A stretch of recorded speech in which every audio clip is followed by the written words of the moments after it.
Hello friends, welcome to my channel. ಇವತ್ತು ನಾನು ಅಕ್ಕಿ ಶಾವಿಗೆ ಯಾವ ರೀತಿ ಮಾಡೋದು ಅನ್ನೋದನ್ನು ಹೇಳ್ಕೊಡ್ತೀನಿ. ನಾನಿಲ್ಲಿ ಪ್ಯಾನ್ ಇಟ್ಕೊಂಡಿದ್ದೀನಿ, ಅದಕ್ಕೆ ನೀರನ್ನು ಹಾಕ್ಕೊಳ್ತಾ ಇದ್ದೀನಿ. 1 ಬಟ್ಲು ಅಕ್ಕಿ ಹಿಟ್ಟಿಗೆ ನಾನು 2.5 ಬಟ್ಲು ನೀರನ್ನು ಹಾಕ್ಕೊಳ್ತೀನಿ. ಮತ್ತು ಇಲ್ಲಿ ಉಪ್ಪನ್ನು ಹಾಕ್ಕೊಳ್ತಾ ಇದ್ದೀನಿ.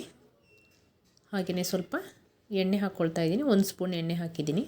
ಇವಾಗ ನೀರು ಕುದೀತಾ ಇದೆ, ಅದಕ್ಕೆ 1 ಬಟ್ಲು ಅಕ್ಕಿ ಹಿಟ್ಟನ್ನು ಹಾಕ್ಕೊಳ್ತಾ ಇದ್ದೀನಿ.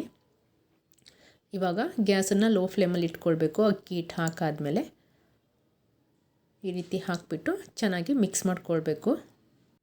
ನೀವು ಯಾರೆಲ್ಲ ನನ್ನ ಚಾನಲ್ನ ಸಬ್ಸ್ಕ್ರೈಬ್ ಮಾಡಿಲ್ಲ, ಪ್ಲೀಸ್ ನನ್ನ ಚಾನಲ್ನ ಸಬ್ಸ್ಕ್ರೈಬ್ ಮಾಡಿ ಮತ್ತು ಪಕ್ಕದಲ್ಲಿರೋ ಬೆಲ್ಲೈಕನ್ನ ಕ್ಲಿಕ್ ಮಾಡಿ. ನಾನು ನೆಕ್ಸ್ಟ್ ಟೈಮ್ ವಿಡಿಯೋ ಹಾಕಿದಾಗ ನಿಮಗೆ ನೋಟಿಫಿಕೇಷನ್ ಬರುತ್ತೆ. ಈ ರೀತಿ ಚೆನ್ನಾಗಿ ಮಿಕ್ಸ್ ಮಾಡ್ಕೊಳ್ಬೇಕು.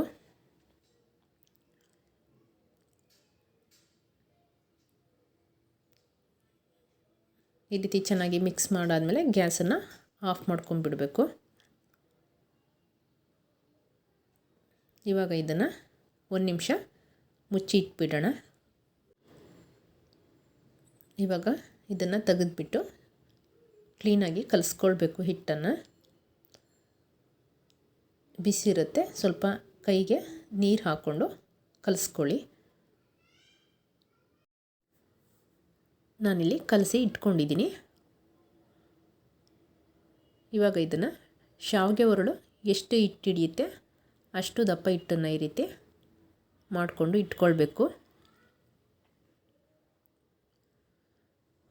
ಮತ್ತು ಇದನ್ನು ಶಾವಿಗೆ ಒರಳು ಶೇಪಿಗೆ ಮಾಡಿಕೊಳ್ಬೇಕು. ಹಿಟ್ಟನ್ನು ಈ ರೀತಿ ಮಾಡಿಬಿಟ್ಟು ನಾವು ಬೇಯಿಸ್ಕೊಳ್ಳೋದ್ರಿಂದ ನಮಗೆ ಶಾವಿಗೆ ಒತ್ತಕ್ಕೆ ಈಸಿ ಆಗುತ್ತೆ.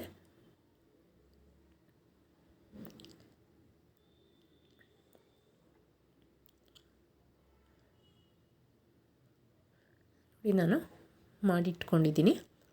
ಇವಾಗ ಇಡ್ಲಿ ಪಾತ್ರೆಯಲ್ಲಿ ನೀರು ಇಟ್ಕೊಂಡಿದ್ದೀನಿ. ಅದಕ್ಕೆ ಇಡ್ಲಿ ಪ್ಲೇಟನ್ನು ಇಟ್ಬಿಟ್ಟು ಅದ್ರ ಮೇಲೆ ಈ ಹಿಟ್ಟನ್ನು ಇಟ್ಬಿಟ್ಟು 10 ನಿಮಿಷ ಬೇಯಿಸ್ಕೊಳ್ಬೇಕು.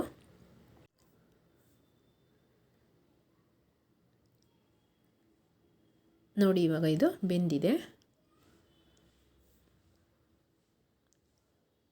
ಇವಾಗ ಈ ಹಿಟ್ಟನ್ನು ಶಾವಿಗೆ ಒರಳೊಳಗಡೆ ಹಾಕ್ಬಿಟ್ಟು ಒತ್ತೋಣ. ನೋಡಿ, ಈ ರೀತಿ ನಾವು ಶೇಪ್ ಕೊಟ್ಬಿಟ್ಟು ಬೇಯಿಸ್ಕೊಳ್ಳೋದ್ರಿಂದ ನಮಗೆ ಶಾವಿಗೆ ಒತ್ತಕ್ಕೆ ಈಸಿ ಆಗುತ್ತೆ.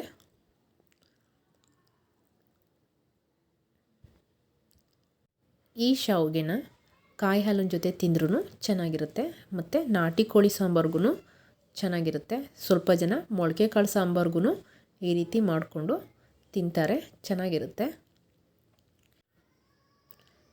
ನೋಡಿ, ಇವಾಗ ಅಕ್ಕಿ ಶಾವಿಗೆ ರೆಡಿಯಾಗಿದೆ. ನೋಡಿ, ಉದ್ರುದ್ರಾಗಿ ಎಷ್ಟು ಚೆನ್ನಾಗಿ ಬಂದಿದೆ ಅಂತ. ನಿಮಗೆ ಈ ವಿಡಿಯೋ ಇಷ್ಟ ಆಗಿದ್ದರೆ ಲೈಕ್ ಮಾಡಿ, ಶೇರ್ ಮಾಡಿ, ಕಮೆಂಟ್ ಮಾಡಿ, ನನ್ನ ಚಾನಲ್ನ ಸಬ್ಸ್ಕ್ರೈಬ್ ಮಾಡಿ.